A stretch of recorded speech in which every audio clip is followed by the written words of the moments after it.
esta primera fase, para esta tercera fase estaríamos hablando, en nuestro primer tema que tenemos es el tiempo en la historia.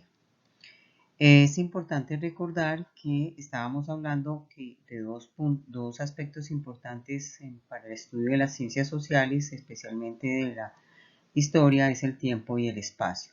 En ciencias sociales se habla del tiempo histórico como un periodo en el que han ocurrido acontecimientos que generan un cambio. Este tiempo puede ser corto o más largo. Por ejemplo, la revolución cultural de la década de los 60, que duró aproximadamente una década, 10 años, o la Edad Media, que duró aproximadamente un milenio. Hay que recordar que cuando hablamos de estos tiempos históricos son muy importantes dentro de la historia porque los acontecimientos que se han dado en estos lapsos de tiempo han provocado grandes cambios en la humanidad. También por otra parte tenemos que para el estudio de la historia relacionamos el tiempo con los procesos sociales que han generado transformaciones en la historia de la humanidad. Además, actualmente se acepta la división de la historia en periodos. Se comienza desde el origen de la humanidad, estimado desde hace 3 o 4 millones de años aproximadamente, dividido en etapas, como es la prehistoria, que también a su vez se dividió en el paleolítico, neolítico, mesolítico y la edad de los metales. Lo sucede a esta gran etapa de la prehistoria, la sucede lo que denominamos propiamente la historia con una protohistoria, edad antigua, edad media, edad moderna y edad contemporánea. En este momento hay que hacer una tareita que la realizarán en sus cuadernos y en el cual tienen que dar respuesta a este interrogante: ¿cuáles fueron las primeras formas de medir el tiempo? Sabemos que nuestros antepasados, de alguna manera, desde inicios de la humanidad, se interesaron y les dio mucha curiosidad, especialmente del hecho de que a través de la rotación de la Tierra apareciera el día y la noche y comenzaron a observar fenómenos de la naturaleza. Más adelante, con el comienzo de las grandes civilizaciones antiguas, se desarrolla lo que fueron los primeros relojes. Actualmente tenemos también una forma de medir ya en la era digital el tiempo en una forma muy diferente, ya mucho más sofisticada, aunque aún existen los relojes.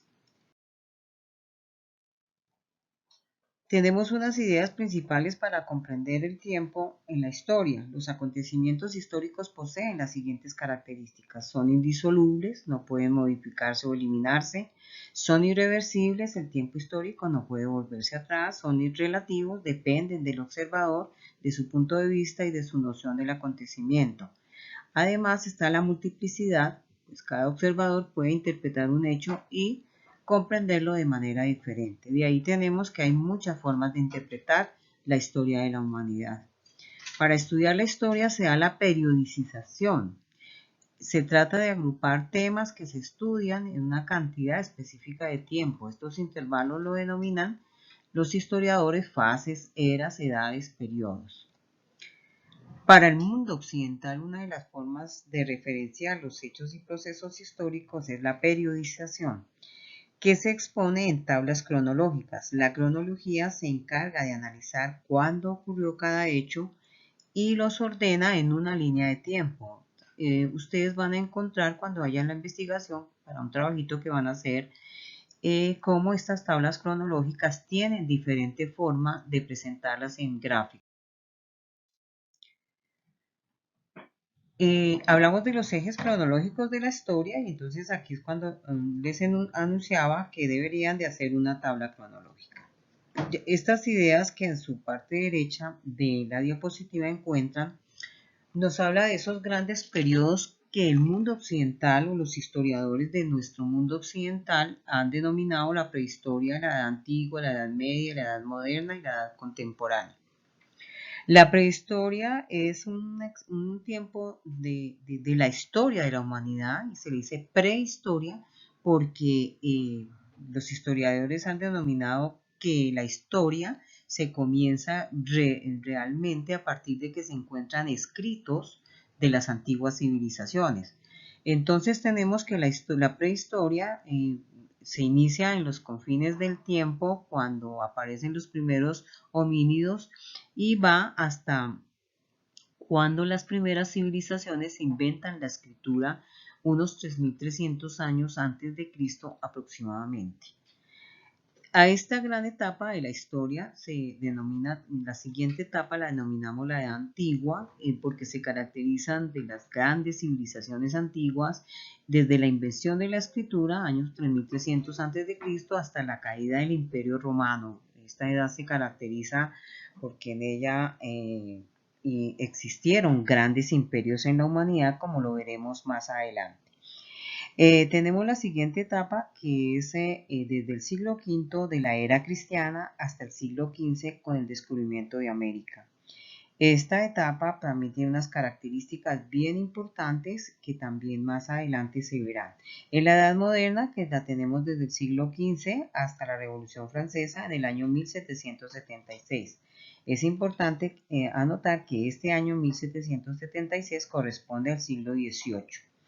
Y la edad contemporánea, desde la Revolución Francesa del siglo XVIII hasta nuestros días en el siglo XX. Aquí les recuerdo de nuevo a los estudiantes que los siglos los escribimos en números romanos, para los cuales es necesario que repasen los números romanos para que puedan hacer lectura de los diferentes textos de historia. Ya lo hicimos en las primeras clases, pero pues de nuevo recomiendo que se repase.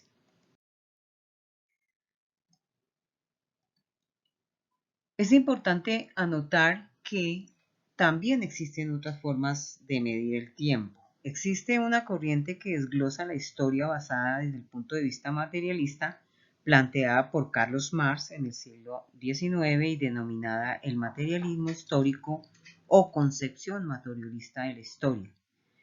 Determina que el desarrollo de la humanidad se ha dado a partir de factores prácticos, tecnológicos o materiales, en especial el modo de producción.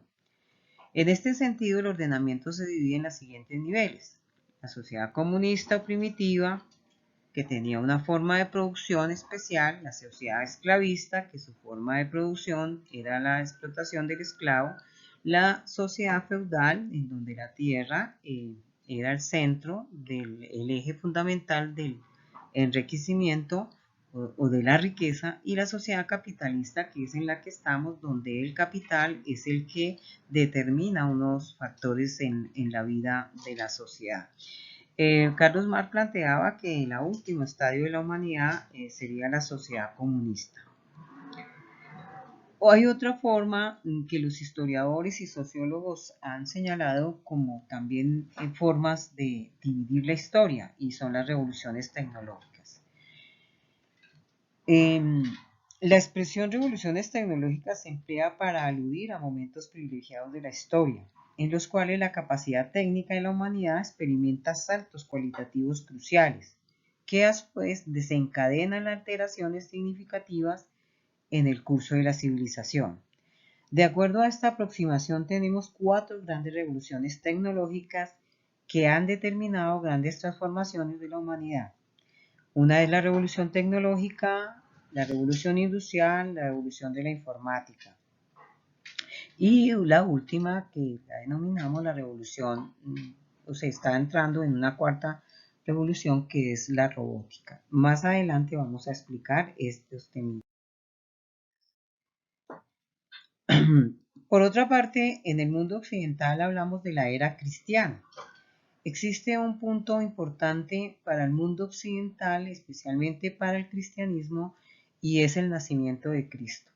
Se entiende por era un estadio cronológico, un periodo cronológico que empieza con un hecho importante a partir del cual se cuentan los años y del cual se toma el nombre. Entonces, era es el espacio grande en el que estamos, el mundo occidental, cristianismo, y cristiana por Cristo, por el nacimiento de Cristo. La era que vivimos nosotros es la era cristiana. El calendario cristiano u occidental que se ha convertido en el calendario internacional en referencia, técnicamente recibe el nombre de calendario gregoriano. Esta manera de contar los años la propuso en el año 527 el monje Dionisio de Exiguo, respondiendo a una petición del Papa. pero no fue asumida oficialmente sino hasta el año 600 por el Papa Bonifacio IV. Inicialmente se fijó como fecha de inicio del año el día 25 de diciembre del año 753 y luego se desplazó hasta el 1 de enero. Se considera que el 25 de diciembre es el nacimiento de Jesucristo y entonces ya el 1 de enero iniciamos el año. Esto, vuelvo y repito, fue determinado por la Iglesia cristiana en el siglo V, cuando la Iglesia cristiana ya tenía un poder político dentro de la sociedad medieval. Aquí de nuevo retomo lo de las revoluciones tecnológicas. Entonces vamos a encontrar en estos tres dibujos, el de la parte superior nos indica lo que fue la revolución del Neolítico. La revolución del Neolítico es la transformación radical de la forma de vida de la humanidad, que pasó de ser nómada a ser sedentaria, al concentrarse en una economía productora basada en la agricultura y la ganadería. Se considera que cuando el hombre comienza a cultivar la tierra es cuando se vuelve sedentario. Sedentario quiere decir que se asienta en un determinado sitio, y nómada es que anda de un sitio para otro. Cuando el hombre se vuelve sedentario y produce la tierra, cambia diametralmente la sociedad. En ese momento se inicia prácticamente las grandes civilizaciones antiguas.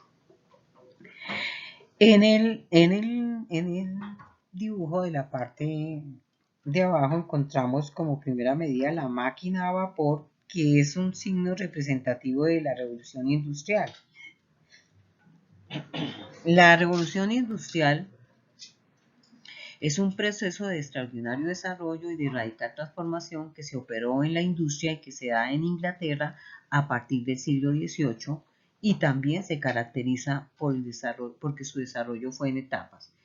Lo más importante acá son las grandes invenciones de ese momento, especialmente el de la máquina a vapor y la mecanización, donde nacen las primeras industrias y transforman el mundo en ese momento, también naciendo la clase obrera y además naciendo el sistema capitalista como lo vemos actualmente.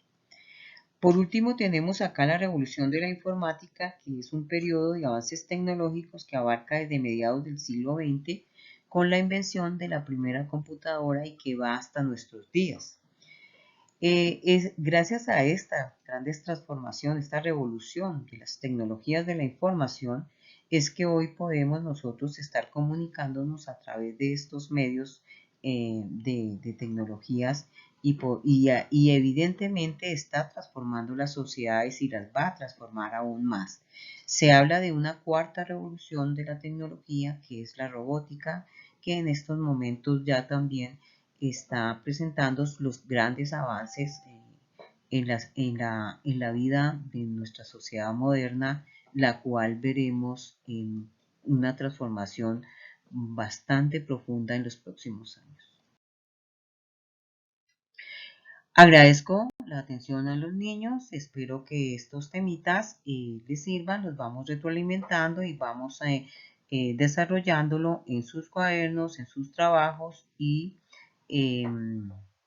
continuamos más adelante con otros temas.